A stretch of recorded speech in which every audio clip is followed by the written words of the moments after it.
مفتی طارق مسعود special.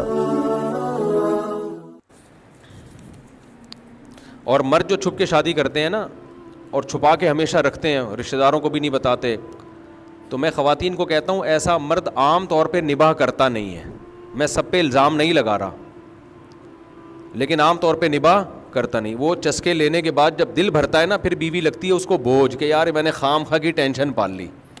اللہ کا خوف تو اتنا ہے نہیں کہ اللہ کے خوف سے حقوق ادا کرے۔ پھر کہتا ہے یار جان چھڑاؤ یار، ابھی پتہ وتا بھی نہیں ہے، طلاق بھی ہوگی، کسی کو پتہ نہیں چلے گا۔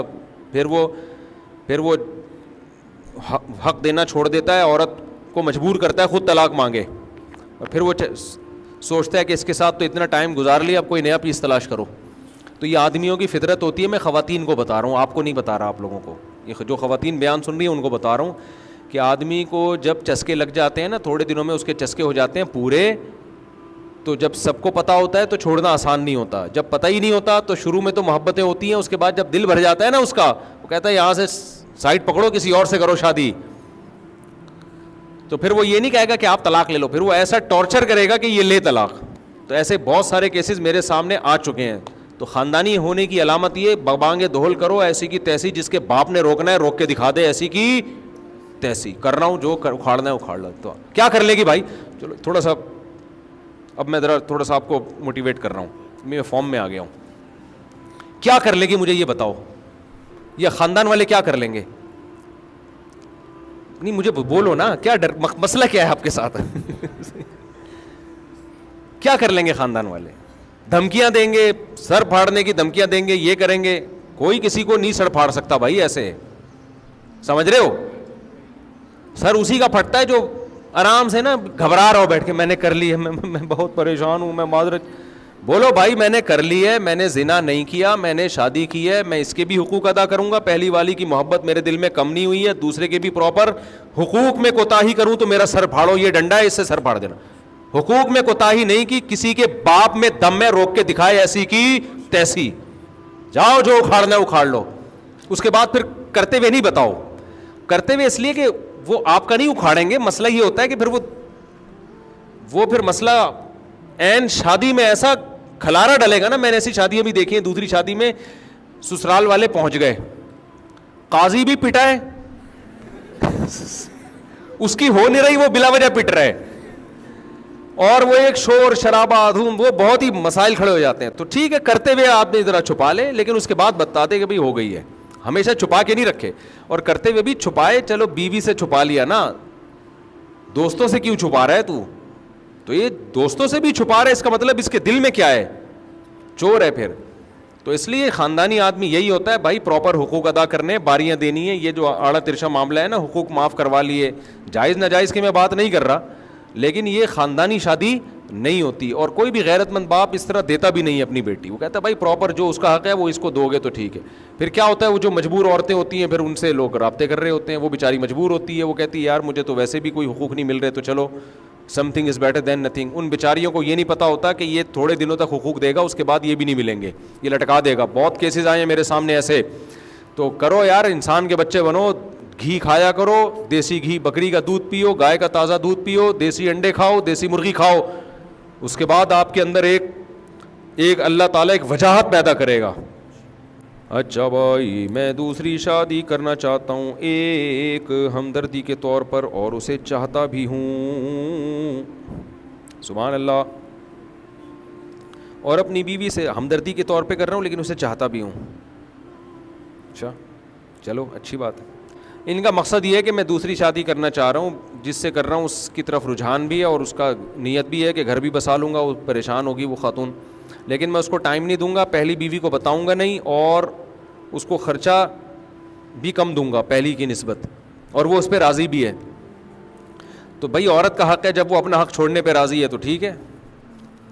بعض دفعہ آدمی کے پاس نہیں ہوتے پیسے، دو بیویوں میں برابر پیسے نہیں دے سکتا، تو دوسری والی کہتی ہے بھائی ٹھیک ہے تم شادی کر لو، مجھے تو ویسے بھی کچھ نہیں مل رہا وہاں سے، تو تھوڑا سا تو مل جائے گا نا، ابھی تو کچھ بھی نہیں ہے میرے پاس، تو تم سے شادی کروں گی تو ٹھیک ہے، اتنا نہیں مل رہا جتنا پہلی کو مل رہا ہے، تو کچھ تو ملے گا نا، تو وہ کچھ بتا دو اتنا دوں گا میں، اور ہر سال اس میں کتنے % اضافہ ہوگا، یہ سب چیزیں طے کر کے کر لے تو گناہ نہیں ہے اس میں۔ لیکن صحیح بات بتاؤں کہ یہ خاندانی شادی نہیں ہوتی، نہ یہ پائیدار ہوتی ہے،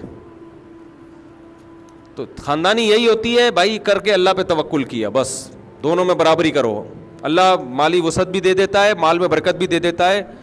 اور ٹھیک ہے کرتے ہوئے بیوی کو نہ بتایا آدمی اس لیے کہ وہ تو پکڑا جاتا ہے، پھر تو ہوتی نہیں ہے. کرنے کے بعد کچھ دنوں کے بعد بتا دو. یہ چھپن چھپائی والے معاملے اچھے نہیں ہوتے، یہ ٹینشن دیتے بھی ہیں اور گھر بھی خراب کرتے ہیں. جو ہے سو ہے بھائی ہے، بس اب جو کرنا ہے جو اکھاڑنا ہے اکھاڑ لو. جو پٹو گے ایک دفعہ پہلی والی بیوی سے وہ لڑے گی، گھر چلی جائے گی، آ جائے گی تھوڑے دنوں میں، کہیں نہیں بھاگے گی انشاءاللہ.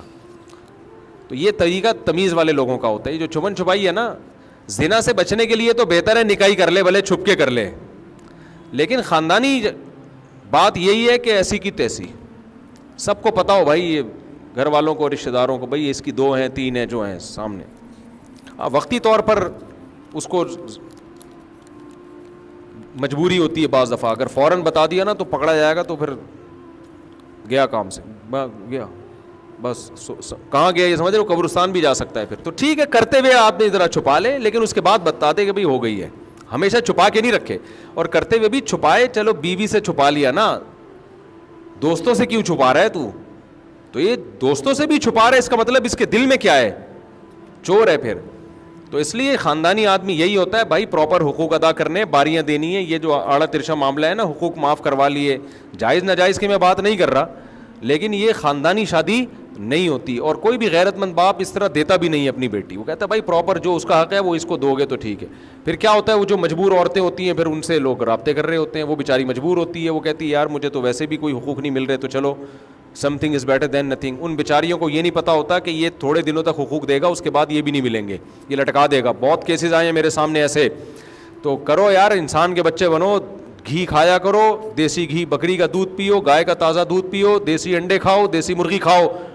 اس کے بعد آپ کے اندر ایک اللہ تعالیٰ ایک وجاہت پیدا کرے گا. جو مرغی اپنی ٹانگوں پہ کھڑی نہیں ہو سکتی نا، میں فارمی مرغی کے خلاف نہیں ہوں، یہ ڈاکٹروں کی فیلڈ ہے، ڈاکٹروں سے ہی جانو آپ. میرے پاس کوئی ایسا، میں کوئی اسپیشلسٹ نہیں ہوں، لیکن مجھے اتنا معلوم ہے فارمی مرغی کو آپ اٹھا کے اوپر سے نیچے پھینکو نا، اٹھے گی نہیں وہ دوبارہ، کبھی قیامت آ جائے گی وہ دوبارہ اٹھنے کے قابل نہیں ہوگی. اور دیسی چوزے میں نے پالے ہوئے، چوزے کو آپ اوپر سے پھینکو گے نا بلڈنگ سے، پھر اڑ جائے گا وہ. تو کچھ تو ہے نا بھائی، کچھ تو ہے نا، صحیح ہے نا. اور یہ جو آپ دودھ پی رہے ہو نا، دودھ، گائے کے تھن میں ایک قطرہ نہیں ہوتا، ٹیکا لگتا ہے اس کو، اس کا باپ بھی دودھ دیتا ہے. اس کا مطلب، میں تو میڈیکل سائنس کے ٹرمز تو مجھے نہیں پتا بھائی، میں میڈیکل سائنس میں ٹانگ نہیں اڑا رہا، لیکن یار یہ قدرت نہیں دے رہی دودھ، لگتا ہے ایسا ہے. ایک دودھ وہ ہے جس کا قرآن میں اللہ نے ذکر کیا کہ ہم جانوروں کو سوکھا چارہ کھلاتے ہیں، پھر ہم ان کے تھنوں سے دودھ نکالتے ہیں. تو یہ اللہ تھوڑی نکال رہے ہیں، یہ تو گن پوائنٹ سے بھینس کے ذریعے بولو نا نکلوایا جا رہا ہے. تو پتہ نہیں ہے اس میں دودھ میں کیا ہڈیوں کا جوس آ رہا ہے، اس کا کیا آ رہا ہے. تو بعض ڈاکٹر منع کر رہے ہیں، وہ ڈاکٹروں سے ہی آپ کوئی منع کر رہا ہے، کوئی کہہ رہا ہے کچھ نہیں ہوتا، لیکن یار بہترین نہیں ہے کہ اپنی گائے گھر 4-6 آدمی مل کے گائے پال لیں، 8-10 آدمی مل کے، محلے والے یوں کر لیں کہ 10 آدمی مل کے ایک گائے پال لیں کہ یار ہم تو کم از کم خالص دودھ پیے نا. آپ دیکھو، میں ابھی لاہور گیا ایک ہاسپٹل میں، وہ ٹرسٹ ہے اور فری علاج کر رہا ہے، بہت زبردست ہاسپٹل ہے ماشاءاللہ، اللہ ان کی عمر میں برکت دے. الحجاز نام لینے میں بھی کوئی حرج نہیں ہے، حجاز ہسپتال ہے لاہور میں، فری علاج ہے اس میں ماشاءاللہ. پاکستانیوں کو اللہ نے جذبہ دیا ہے، کروڑوں روپے ڈونیٹ کرتے ہیں اور اس ڈونیشن سے غریبوں کا فری علاج ہوتا ہے. تو انہوں نے مجھے سروے کروایا، میں جب گیا نا ڈائلسس کے مریضوں کو دیکھا، بستر بھرے ہوئے ہیں سارے، ہارٹ پیشنٹ لائن سے. انہوں نے کہا روزانہ 80-85 لوگوں کا ڈائلسس کے پروسیس سے گزرتے ہیں، اور بہت سو کو تو ہم واپس کرتے ہیں، جگہ ہی نہیں ہے، اتنا رش ہے. میں نے ان سے کہا، میں نے کہا ڈاکٹر صاحب آپ نے یہ ماشاءاللہ ٹرسٹ کھولا ہے اور کچھ بہت سے تاجروں نے مل کے یہ 1 ارب روپے میرا خیال ہے منتھلی ان کا خرچ ہو رہا ہے، اور اتنے پیشنٹ آ رہے ہیں، یہ لوگ تو صدقہ خیرات کر رہے ہیں، ٹھیک ہے ان کو ثواب بھی مل رہا ہے، لیکن بہتر نہیں ہے کہ آپ لوگوں کو اویئر کریں کہ ایسے کام کیوں کر رہے ہو کہ گردے تمہارے خراب ہو رہے ہیں جوانی میں. جوان لوگ بستروں پہ لیٹے ہوئے ہیں، عورتیں بھی مرد بھی، جوان بڈھا تو مجھے کوئی ایک آدھی نظر آیا ہوگا. تو قوم تو خرچ کر رہی ہے بھائی آپ زیادہ, میں نے کہا لوگوں کو جو اویئر کریں, لوگوں کو آپ سمجھائیں کہ ایسے کام مت کرو نا جس سے گردے کیا ہو رہے ہیں. پہلے کب ملتے تھے ایسے جوان لوگ؟ ہمارے تو اپنی دادیوں نانیوں کو دیکھا ہے, 99 سال فٹ فاٹ تھے ان کے گردے. اتنے پیشنٹ جو پیدا ہو رہے ہیں, تو یہ گورنمنٹ تو پوری نہیں کر رہی ذمہ داری نا. تو جو تاجر لوگ جو خیر خواہی کے جذبے سے غریبوں کا مفت علاج کر رہے ہیں, میں نے کہا اس سے زیادہ پیسہ اس پہ خرچ کریں, لوگوں کو اویئر کریں, لوگوں کو آپ سمجھائیں, کوئی ایسی ورکشاپس کروائیں, ایسے سیمینار رکھیں, یا کوئی یوٹیوب پہ ایسی مہم چلائیں, سوشل میڈیا پہ ایسی مہم چلائیں کہ بھائی یہ چیزیں ہیں جن کے کھانے سے ہمارے گردوں کا بیڑا غرق ہو رہا ہے. نہیں آ رہی بات میرا خیال ہے سمجھ میں؟ ان چیزوں کے کھانے سے کیا ہو رہا ہے؟ بیڑا کیا ہو رہا ہے؟ غرق ہو رہا ہے. تاکہ لوگ چھوڑیں وہ چیزیں, پھوڑ رہے ہیں جو آ رہا ہے پھوڑے چلے جا رہے ہیں. پھر گردے خراب ہوئے تو چلو جی وہاں فری علاج ہو رہا ہے. ابے علاج تو علاج ہی ہے نا, چاہے فری میں بھی ہو رہا ہو, بیڑا تو غرق ہو گیا نا گردوں کا.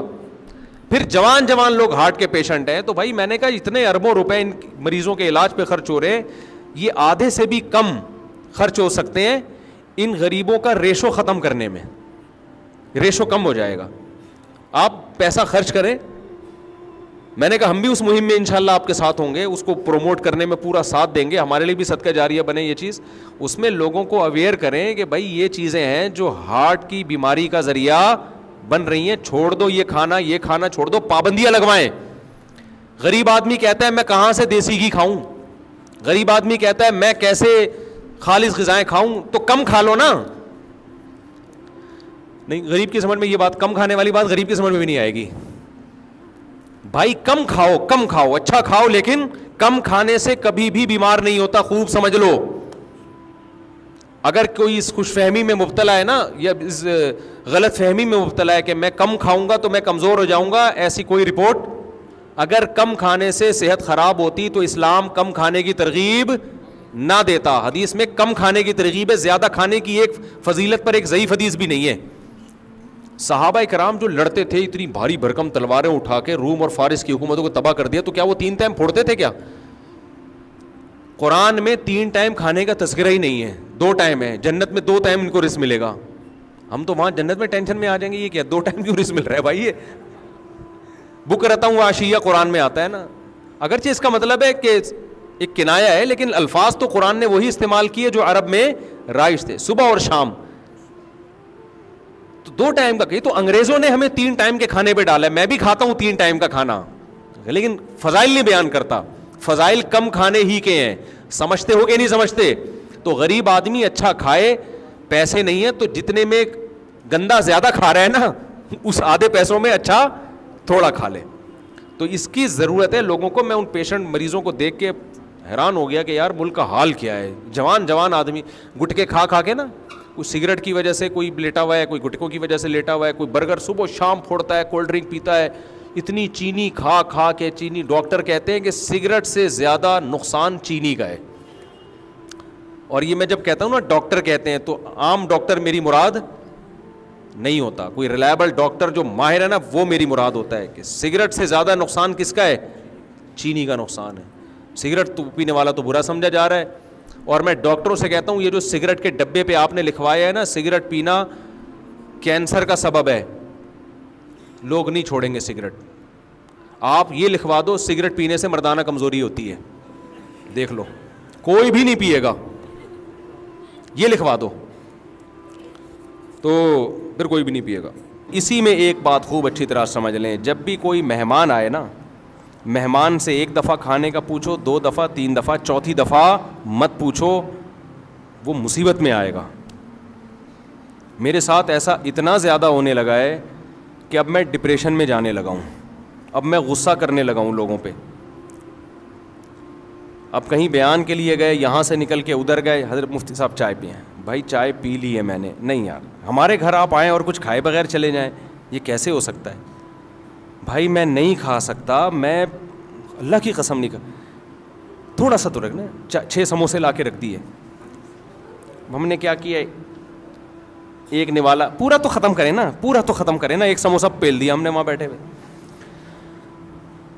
اب چونکہ آگے بھی ملاقات ہے, وہ بھی بہت اہم شخصیت ہیں, ان سے بھی ملنا ہے. ادھر گئے مفتی صاحب یہ بتائیں کھانا چلے گا یا شربت چلے گا؟ بھائی کچھ بھی نہیں چلے گا، اگر کچھ اور چلا تو میں نہیں چلوں گا، پھر میں چلنے کے قابل نہیں۔ مفتی صاحب دیکھیں یہ تو ہو نہیں سکتا، آپ ہمارے گھر آئے ہیں اور کھائے پیے بغیر چلے، یار نہیں کھا سکتا۔ یہ میں آپ کو حقیقت بتا رہا ہوں، اور یہ صرف میرے ساتھ نہیں ہے، بہت سے لوگوں کے ساتھ اور بھی ہو رہا ہوگا۔ تو میں اپنی کوئی پرسنل چیزیں شیئر کرنا ممبر میں مقصد نہیں ہے، بتانا مقصد ہے مثال سے کہ تکلیف کس طرح سے لوگوں کو ہوتی ہے۔ نہیں مفتی صاحب، کائنڈلی مفتی صاحب، پلیز مفتی صاحب، یہ کیسے ہو سکتا ہے؟ آپ آئے، آپ کی وجہ سے ہمارے گھر میں 4 شادیوں کے پھڈے ہوئے ہیں، آپ کی وجہ سے ہمارے گھر میں یہ ہوا ہے، آپ کیسے کھائے پیے بغیر چلے جا سکتے؟ کائنڈلی دل میں یہ بھی ہوتا ہے بعض لوگوں کے۔ پھر لڈو کھا لیں تھوڑا سا لڈو کھا لیں، میری خاطر لڈو کھا لیں۔ میں تو لڈو ویسے ہی نہیں کھاتا بھائی، نہ مٹھائی کو مجھے عادت ہی نہیں ہے۔ ان کی محبت میں ایک لڈو کھا لیا، کھلا 2 رہے تھے، ایک میں برداشت کر لیا ہم نے کہ بس جنگ ہو جائے گی اب۔ ایک سموسا ہو گیا اور ایک کیا ہو گیا؟ لڈو، اور پہلے کھانا وہ ہو گیا نا، اس کے ساتھ ایک سموسا اور ایک لڈو، آگے چلو۔ اب مجھے نا، میں دوستوں سے کہہ رہا ہوتا ہوں اب یہ کھلائے گا بھائی، میں ڈپریشن میں آ رہا ہوں نا، کیونکہ میں 1 مہینہ میں نے پیٹ کا علاج کیا ہے اسپیشلسٹ سے، میرا پیٹ کی ایسی کی تیسی ہو گئی تھی، مرنے لگا تھا میں۔ گن پوائنٹ پہ جو کھلا رہے ہیں نا، 1 لڈو، 1 سموسا، 2 چائے، 1 لسی، 1 جوس، جب سفر میں آدمی ہوتا ہے تو 20 لوگوں سے مل رہا ہے، پوری مٹھائی کی دکان بن گیا تھا میں۔ تو پیٹ کی ایسی شدید بیماری ہوئی مجھے، پھر یہاں دعوت، بھائی آج ہمارے گھر مہمان آ رہے ہیں، مفتی صاحب ضرور آئیں، اور وہ قریبی لوگ ہوتے ہیں، بھائی میں نہیں آ سکتا، آپ رات کو 11:30 12 بجے آپ کھانا کھاؤ گے، میں سوؤں گا کس وقت؟ نہیں آپ کو تھوڑا سا تو چکھنا پڑے گا، نہیں یہ نہیں کھا لیا مفتی صاحب نے۔ تو میں 1 مہینہ پیٹ کا ایسا مریض رہا ہوں کہ تڑپتا تھا میں، اور یہ وہ کھانے نہیں ہیں جو اپنے شوق سے کھائے ہیں، یہ پبلک کو خوش کرنے کے لیے کھائے ہیں۔ بھگت کون رہا ہے؟ بھگت ہم رہے ہیں۔ اور جنہوں نے بلایا تھا نا کائنڈلی، وہ ہاسپٹل لے جانے کے لیے بھی تیار نہیں ہے، فون اٹھانے کے لیے بھی تیار نہیں ہے کہ دیکھ کیا ہو رہا ہے میرے ساتھ۔ وہ کہہ رہے ہیں کہ لڈو ہی تو ہے۔ ہاسپٹل ایڈمٹ ہوا، ڈریپیں لگی ہیں، پھر حکیموں سے علاج کرایا کہ بھائی کیا ہو گیا پیٹ کو۔ مجھے تو پتا تھا کیا ہو گیا ہے، ڈاکٹر کی سمجھ میں نہیں آ رہا تھا۔ پھر 1 مہینہ کورس کیا دواؤں کا، اس کے بعد جا کے پیٹ کیا ہوا؟ سیٹ۔ اب پھر سفر کرو، پھر وہی سیٹنگ۔ رات بھی یہی ہوا ہے میرے ساتھ، کھانا کھا لیا میں نے تمیز سے، بس بھائی بس، نہیں یہ تو ہوگا نہیں، میں نہیں کھاؤں گا بھائی، میں نہیں کھا سکتا۔ آگے جی اب ایک اور چیز کھلائی، وہ کیا کھلائی وہ میں بتاؤں گا، وہ سمجھ جائیں گے میری بات ہو رہی ہے۔ میں نے کہا، پھر میں نے ایک حربہ استعمال کیا، میں نے کہا یار کبھی بھی جاؤ نا کسی سے ملنے، بولو پیک کرا دو، پیک کر دو، اور پیک کرتے ہی کسی کو پکڑا دیا، بھائی تو کھا لے، یہ میں وہ کھاؤں گا جو میں چاہوں گا، تو تمہارا باپ تو میرا باپ نہیں ہے جو تو مجھے کھلائے گا۔ ایسے تو ہماری ماں نے ہم کو نہیں کھلایا یار اس طریقے سے، وہ بھی تھوڑا ہماری مرضی کا خیال کرتی تھیں۔ ڈاکٹر ساری دنیا کے متفق ہیں کہ اگر آپ دوسرے کی مرضی کا کھاؤ گے نا، تباہ و برباد ہو جاؤ گے۔ صحت اسی کی اچھی ہوگی جو خود فیصلہ کرے گا کہ میں نے کیا کھانا ہے، کس ٹائم پہ کھانا ہے اور کتنا کھانا ہے۔ جس کی کبھی کبھی کوئی ریلیشن ہو نا تو وہ تو چلو بد پرہیزی کرے۔ ایک طرف ہم یوٹیوب پہ ڈاکٹروں کی تحقیقات دیکھ رہے ہوتے ہیں، میٹھا صحت کے لیے نقصان دہ، بلڈ پریشر اور یہ اور فیٹی لیور اور فلانا لیور، تو اس پہ آدمی کو ایک موٹیویشن ملتی ہے، بھائی اب مفتی صاحب پراٹھے چھوڑ دو بیٹا، پراٹھے کیا کرو بہت ہو گئے، اوپر سے پراٹھوں کے ساتھ پھر یہ چیزیں بھی ٹھوسی جا رہی ہیں۔ تو جب اس طرح سے ہوتا ہے نا تو آدمی سٹریس میں جانا شروع ہو جاتا ہے۔ جب بہت زیادہ ہونے لگا نا میرے ساتھ، اب رات بھی ایسے ہی ہوا، تو وہ انہوں نے کھلا دیا، اس کے بعد جو پوری رات میرا حشر ہوا ہے، صبح میری فلائٹ، مجھے جانا ہے، میرا سفر ہے، پھر جمعے کا بیان ہے، تو میں نے کہا یار انہوں نے، اچھا میں نے ان سے کہا پیک کرا دو، تو انہوں نے کہا پیک بھی کر دوں گا اور ایک کھا بھی لو، یہاں پہ ایک پیک کیا اور ایک وہاں لا کے رکھ دی، اب کھائیں نا پلیز کھائیں نا۔ آپ کھا لیا ان کو خوش کرنے کے لیے، میزبان کو۔ اس کے بعد میری جو رات کو کنڈیشن ہوئی ہے، نہ دن میں نیند ہوئی نہ رات میں نیند ہوئی ہے، بیان 2 گھنٹے کے، پھر صبح تو وہ جو حالت میری ہوئی ہے وہ میں نہ کوئی دوا بھی نہیں, کوئی میڈیسن بھی نہیں جو کھائے آدمی. اور پھر میڈیسن کیوں کھائے بھائی, اپنے آپ کو دوا کو عادی کیوں بنائے. تو میں نے کہا یار یہ بد اخلاقی کر نہیں سکتے. غصہ جاری, ذرا سا غصہ جاری کیا نا ایک کلپ آ جائے گا. باتیں دیکھو اور ایٹیٹیوڈ دیکھو, اخلاق دیکھو مفتی صاحب کے. وہ مجھے حدیث یاد آ رہی ہے بار بار کہ ایسے موقع پہ ان کو بتاؤ بھائی آپ اپنی محبت میں دوسرے کے آرام. یہ وہ محبت ہے کہ اندھی کے بچہ ہوا چوم چوم کے مار دیا اس نے. ایسی محبت کا کیا فائدہ میرے بھائی. اور اب میں سوچ رہا ہوں ہمیشہ ٹفن میں اپنا کھانا ساتھ لے کے جاؤں, کیونکہ اگر ہم نے یہ مرغ و مسلم اسی طرح شروع کر دیے نا, جا رہے ہیں تو وہاں یہ کھا رہے ہیں ادھر وہ کھا رہے ہیں, تو ہم تو گئے. ایک دن آئے گا میں یہاں بیٹھا ہوا ہوں گا, یہ مفتی صاحب بیٹھے ہوئے گول, یہ توند ہوگی اور ادھر سے لمبائی چوڑائی برابر, مفتی طارق مسعود اسکوائر. تو ایسے ایسے چیزیں بناواؤں گا میں. آپ کو تو یہ صحت پہ کوئی اثر نہیں پڑے گا, نہ بھاگ سکیں گے نہ چل سکیں گے. شادی وادیوں کی باتیں بھی جب آدمی کی صحت برباد ہوتی ہے تو باتیں کرتے وقت بھی برا لگتا ہے پھر وہ. تو یہ چیز غلط ہے. آپ مہمان سے ایک دفعہ پوچھیں, 2 دفعہ, 3 دفعہ, چوتھی دفعہ, 3 دفعہ بھی بہت ہے, چوتھی دفعہ بالکل نہیں پوچھیں. سامنے لا کے رکھیں بھی نہیں. لوگ کہتے ہیں رکھ لیں دینا آپ تھوڑا سا, بھائی تھوڑا سا بھی کیوں چکوں میں یار. اور میری عادت بچپن سے ہے بازاری چیزیں الحمدللہ نہیں کھاتا. مجھے نہیں یاد پڑتا اب میں نے رمضان میں کبھی شربت پیا ہو, اللہ ماشاء اللہ شاید انگلیوں پہ گن کے پیا ہوگا. شدید پیاس کے روزوں میں بھی شربت نہیں پیا, پانی پیا. اگر شربت پینا تو گھر میں بنا کے لیمن نچوڑا اور پی گئے. یہ اسی وجہ سے تھوڑا ڈیزائن ٹھیک ہے ابھی تک ہمارا. میں نہیں کہہ رہا میری صحت کوئی قابل رشک ہے, لیکن زیادہ آڑا ترشا نہیں ہوں الحمدللہ. اس کی وجہ یہ کہ پیکنگ کی چیزیں شروع سے چھوڑی ہوئی ہیں بچپن سے ہی. نہ ماں باپ نے عادی بنایا, نہ ہم نے اس کا اپنے آپ کو عادت ڈالی. گھر میں پڑے ہوتے ہیں جوس کے ڈبے میں ہاتھ بھی نہیں لگاتا. اور سب کو پتہ ہے میرے بارے میں, جوس لا کے لوگ رکھتے ہیں یہ کبھی بھی نہیں پیے گا. ہم کیا پیتے ہیں, کل میں بکری کا دودھ پی رہا تھا, ایک امریکہ سے مہمان ملنے کے لیے آئے, گلاس میرے ہاتھ میں تھا, بکری کا دودھ نکالا, پی رہا ہوں, پکڑا گیا میں اسی وقت. ابھی آدھا منہ کو لگا, وہ کھڑے ہوئے, میں نے کہا بھائی ان کو دفتر میں بٹھاؤ یار, یہ کیا ہو رہی ہے. گائے کا دودھ نکالا, پیا الحمدللہ. بکری کھڑی ہوئی, آپ لوگ جہاں زیارت کر سکتے ہیں اس کی. بچہ بھی ہمارے گھر میں یہی اسی بکری کا دودھ پی رہا ہے. ایک لیٹسٹ ورژن ہے نا, 15.5 تھے 15 ہو گئے الحمدللہ. تو جو 15واں آیا نا مارکیٹ میں, ایک چائلڈ اسپیشلسٹ ہے, اس نے کہا ہے کہ ماں کے دودھ کے علاوہ بھی اگر کوئی دودھ پلانا ہے تو بکری کے دودھ کے علاوہ کسی اور چیز کے بچے کو قریب بھی پھٹکنے نہ دیں. چائلڈ اسپیشلسٹ لیڈی ڈاکٹر, بڑی خاندانی ڈاکٹر ہے, اس نے کہا ڈبے کے تو قریب بھی نہ جانے دو بچے کو.